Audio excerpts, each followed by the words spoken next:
This is a show that will blow your mind, but it might not. It all depends. Do you like breakfast and a book with a friend?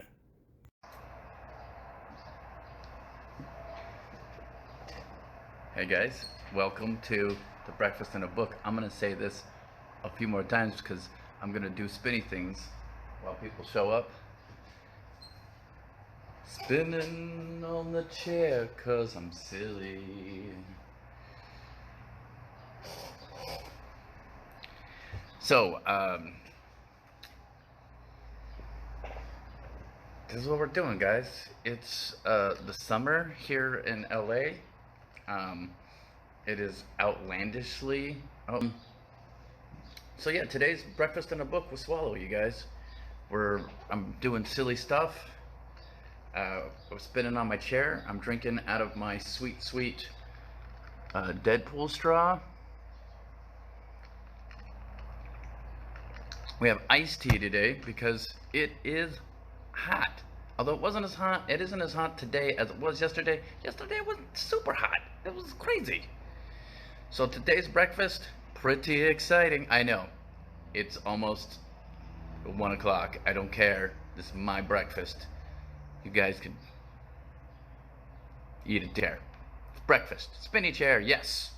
So, waffles, bacon. I used to work for this place called Sunrise Kitchens, where I would sell sandwiches and salads out of a giant cooler. I'd go into businesses and sell stuff. That's how I made some money. They laid off us in December, and then they just went out of business. So they gave me some of this leftover food. So I just want to say thank you to Jerry and Laura. I don't know if they're going to watch this, but thank you guys. You kept me employed for many years. And it gave me a lot of freedom to do comedy and do a bunch of other things because it was almost like my own little business. So thanks to you guys, I am capable to like do business stuff because I had to learn how to do that. And then on top of that, I made a living and got to go do comedy all over the country in weird places like North Dakota, where I went. No, Devil's Lake, North Dakota. If you've never been to Devil's Lake, North Dakota, you don't need to go to Devil's Lake, North Dakota. It was minus 14 degrees. There were trucks on a lake. That gives you an idea.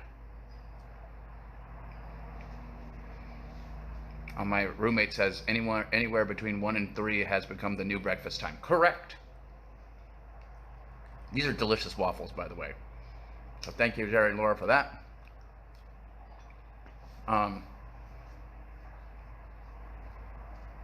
Did you say exciting? Sounded like a pun to me. No, I did not say exciting. Although I realize there is one thing where I allow puns, and that's cats. If you want to make cat puns to me, we're okay.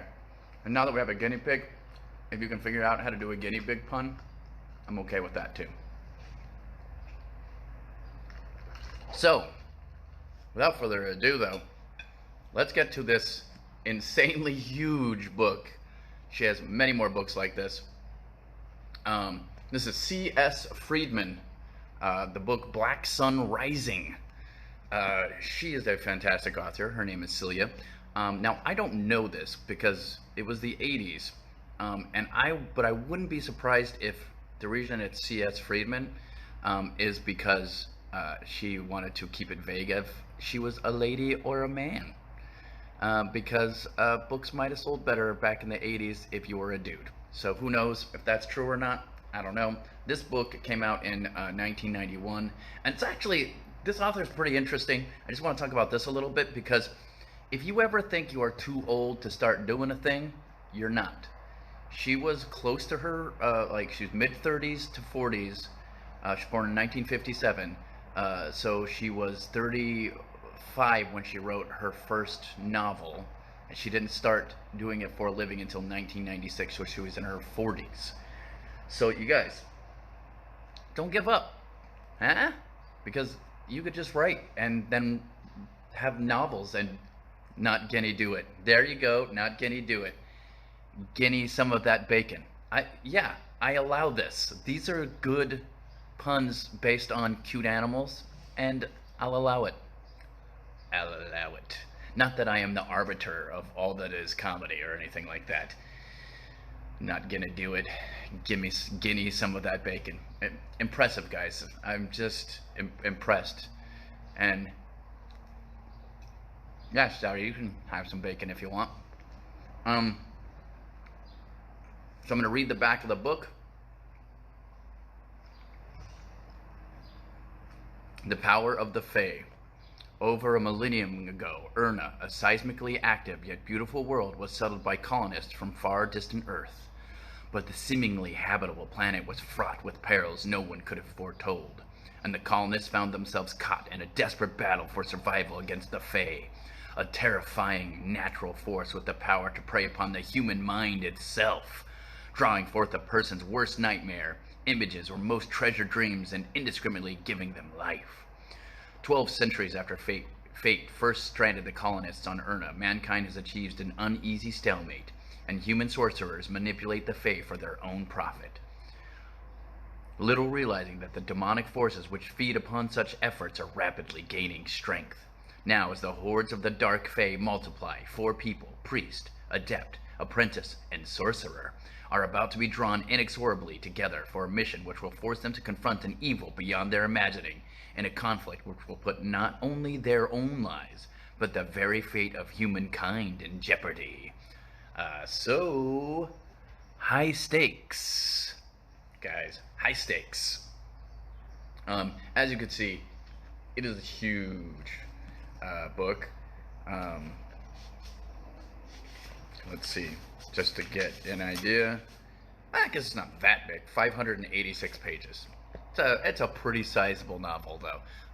Most novels are right around 250, 300. This one, 586. And I want to open up from the book and read a little bit, as you know I like to do. Oh, should we do from right in the beginning, or should we do in the middle? What do you guys think? Anybody? Anybody? What do you think? Huh? Middle? Beginning?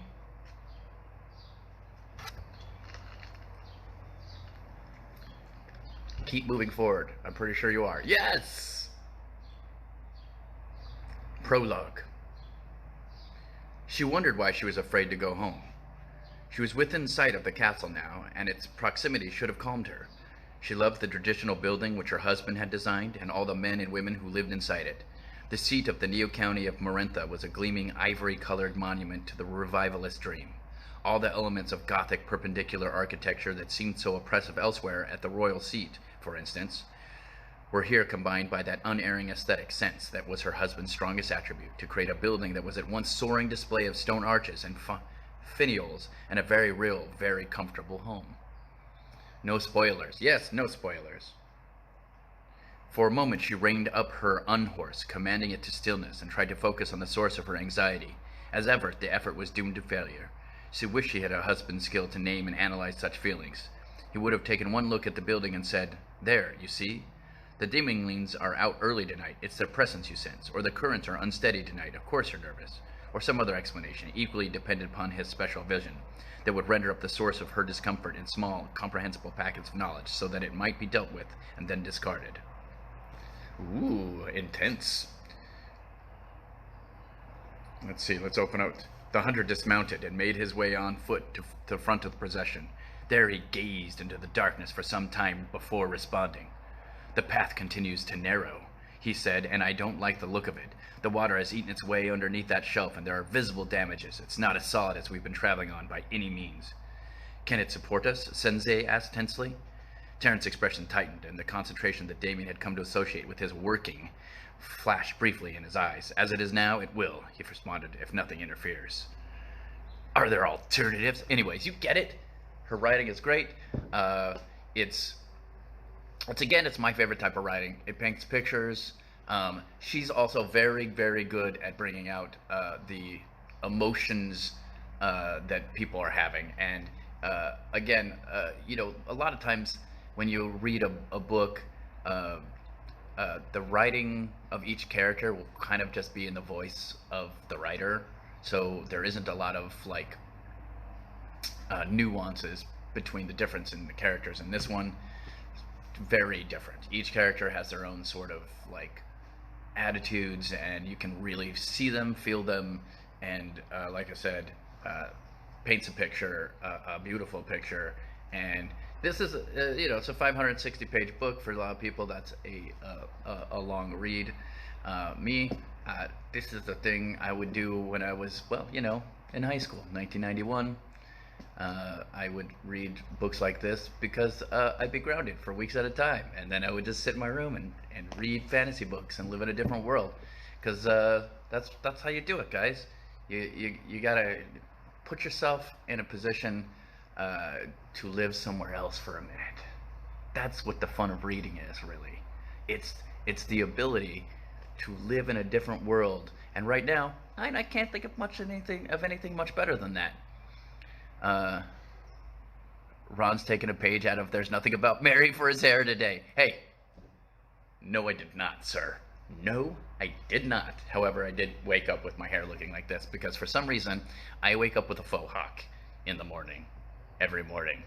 Of course, Ariel, my lovely lady, was like, "You should do a faux hawk on purpose." And I did that for a while. And I look decent in a faux hawk, I gotta admit. It's alright. It's alright, guys.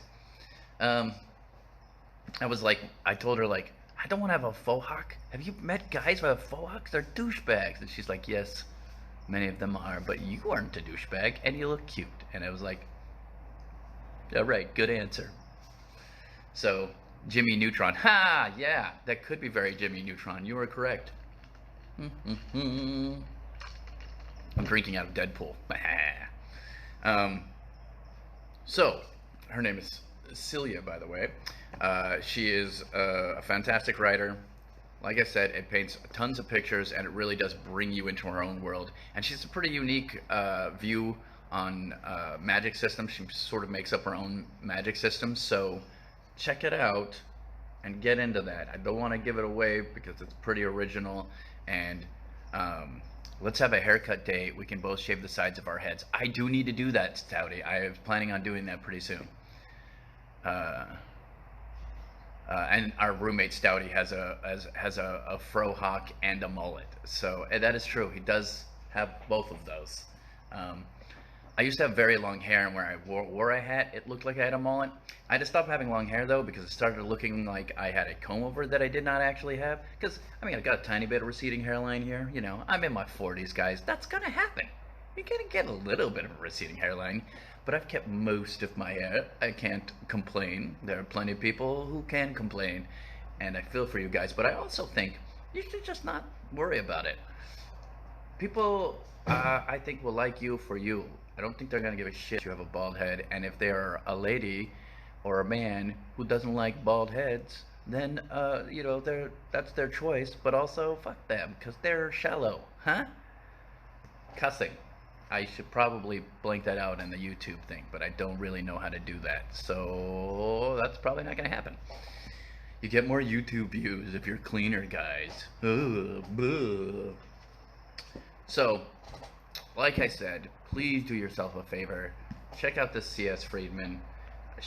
Her books are epic. I mean, they're just epic. The plot is dense and complicated, but not so dense and complicated that you can't get it while you're reading it. So while you go in and you start to read this stuff, you're going to have a fantastic time. I promise you it's going to be lots of fun. Stouty says, except for the mullet, nobody likes a mullet. Well, it's not the 80s / early 90s anymore, so you're right. Nobody likes a mullet. I remember when Superman had a mullet for a while. That was weird. Yeah, there was a time period where Superman had like a sweet mullet hairdo, and it was out of control. They also Jean-Claude Van Damme had a mullet for a while. Yeah, he did during Hard Target. He had a terrible Cajun accent and a terrible mullet. Terrible mullet. I want to repeat it. It was bad. Stouty's mullet is totally entertaining because it just fits his personality. I don't know if that's an insult. It's certainly not meant to be. But hey, you know what, guys? If you're out there sporting your mullets, You don't worry about what other people think about you. This lady didn't worry about what people thought of her. She wrote her books, she wrote what she wanted to write about, and she made them good. She made a living doing writing. You can too. So chase your dreams, be happy, check out all the other stuff I do. There's the Nerd Goat podcast. You can just find that on iTunes or anywhere you get a podcast. It's me, Ed Greer, and producer Bill, talking to you about people's favorite fictional characters. During the pandemic, we have been doing our own. So we did like Bane, Moon Knight, and a couple other things like that. So if you want to check those out, you can. If you want to support, you just go to Nerd Goat Patreon, where you'll get Ed, Ron, and Bill. That's me. I'm Ron.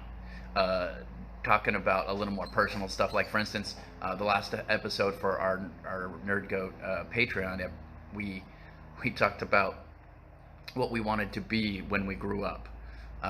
Mine are all very funny because I had some weird dreams that were not attainable. They just weren't, and you'll see why. So if you want to join the Patreon, you can check that out. You just go to patreon.com/nerdgoatpodcast. You can join a $5 tier, which gets you extra podcasts, or a $7 tier, which gets you art from Ed and Bill, which is great, and art from me, which is pretty mediocre. I'm getting better. I've been watching YouTube videos because I was at first just drawing whatever, and it looked like what it looked like, but now I kind of feel like if people are giving me money, I should probably try to get okay at it, or at least passable at it. I am not there yet, but it's getting better. So you can join that on our Patreon, or you can check out Reboot It, you guys.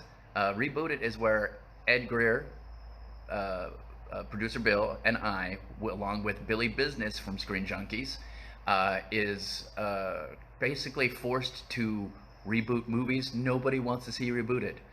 So we actually literally reboot Skywalker, like the Skywalker saga. We reboot Indiana Jones. We rebooted The Matrix. And we also did like Green Lantern, Superman, some things that people might want to see, but also are afraid to see because people keep messing them up. So check that out on YouTube at the Reboot It channel. Thank you guys for having a good time with me. The whole point of this is for you to be entertained, and hopefully me talking to you about this book, reading a few excerpts, being silly, talk about mullets. No, Stouty. Stouty says, for my $30 tier, you can get access to the Ron Swallow bathroom cam. There's no Ron Swallow bathroom cam, all right? And also, you don't want that. That would be the saddest moment for you. I'm in my 40s. Nobody wants anyone to watch anyone in their 40s going to the bathroom. It's a lot of noise and uncomfortableness. Nobody's happy about that situation. So, like I said, I'm just here to try to entertain you during this pandemic. I hope I'm keeping you, distracted, let's say, for this 10 or 15 minutes. And so thank you as always for listening to another episode of Breakfast and a Book with me, Ron Swallow. Check out C.S. Friedman. Be safe and healthy out there, and I will talk to you later. Bye.